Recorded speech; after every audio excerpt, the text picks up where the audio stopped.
Our location today is Swisher House. Now, Swisher House has brought you the music that you love. Founded in the 1990s by Michael 5000 Watts and OG Ron C., later joined by G-Dash, it has done phenomenal work. In addition to producing music that you can't stop listening to, Swisher House has also partnered on a variety of community-based healthcare initiatives.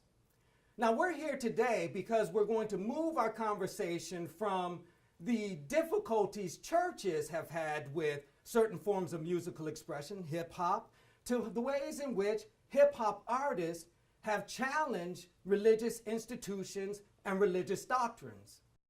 Now, in our last session together, I gave you a bit of information concerning the ways in which churches raise questions about involvement in the world. I want to give you one more example from the other tradition that we're encountering during this course before we move on to culture's response to religion.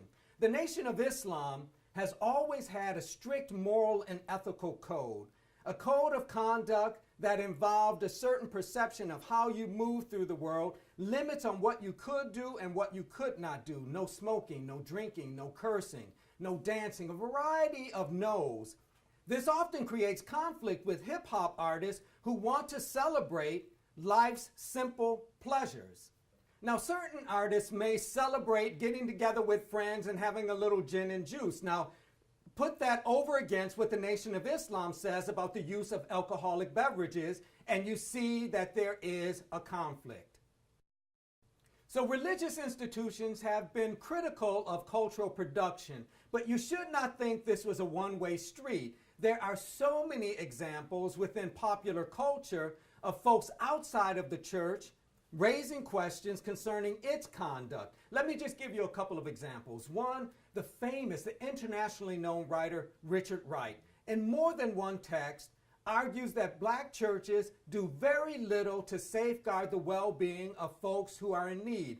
In his autobiography, Black Boy, he says something along these lines, that if he had encountered the church before he encountered anything to do with the world, the harshness, the roughness of the world, he would have been sold. But once he encountered the world and what it meant to live in a context that was troubled, what the church offered in its sermons and its songs did him very little good. Another example, Nella Larson, in her novel Quicksand, develops a character who raises questions concerning the utility of religion, its ability to help people make it through the day in a way that sustained them and gave them full integrity. Helga Crane, that character, eventually argues that God cannot provide her with assistance simply because there is no God. She's left to her own devices to make it through the world as best she can. So literary figures like these two presented a very different take on religious life than what folks got sitting in church pews. They raised questions about the moral and ethical outlook of religious institutions and did that in a way that raised serious questions concerning the claims of religious institutions.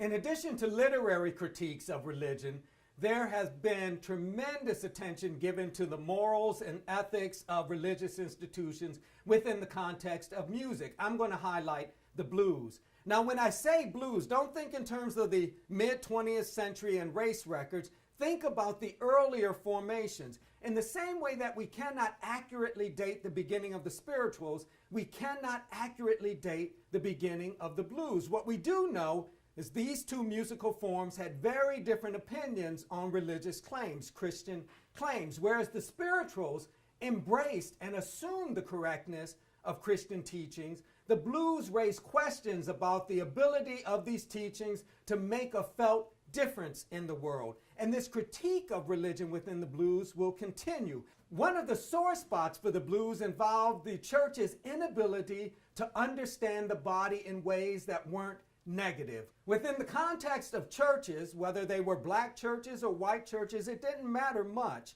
Within the context of these Christian churches, the human body was suspect. Suspect because it was prone to sin, had desires and wants that ran contrary to the will of God. And so the body had to be contained, disciplined. Well, the blues understood the body as a wonderful thing, and the pleasure that the body received and gave was also a wonderful thing. So whereas within churches, sexual activity, for example, wasn't talked about, certainly not openly, within the blues, sexual activity was celebrated. So in some of these early blues tunes, you might hear a reference to jelly rolling, and you shouldn't think sugary sweets.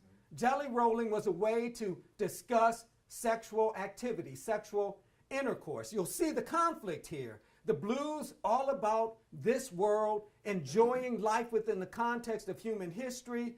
Churches, holding the body and what it wants, suspect, thinking about a life beyond this body, whereas the blues think of life only through this body.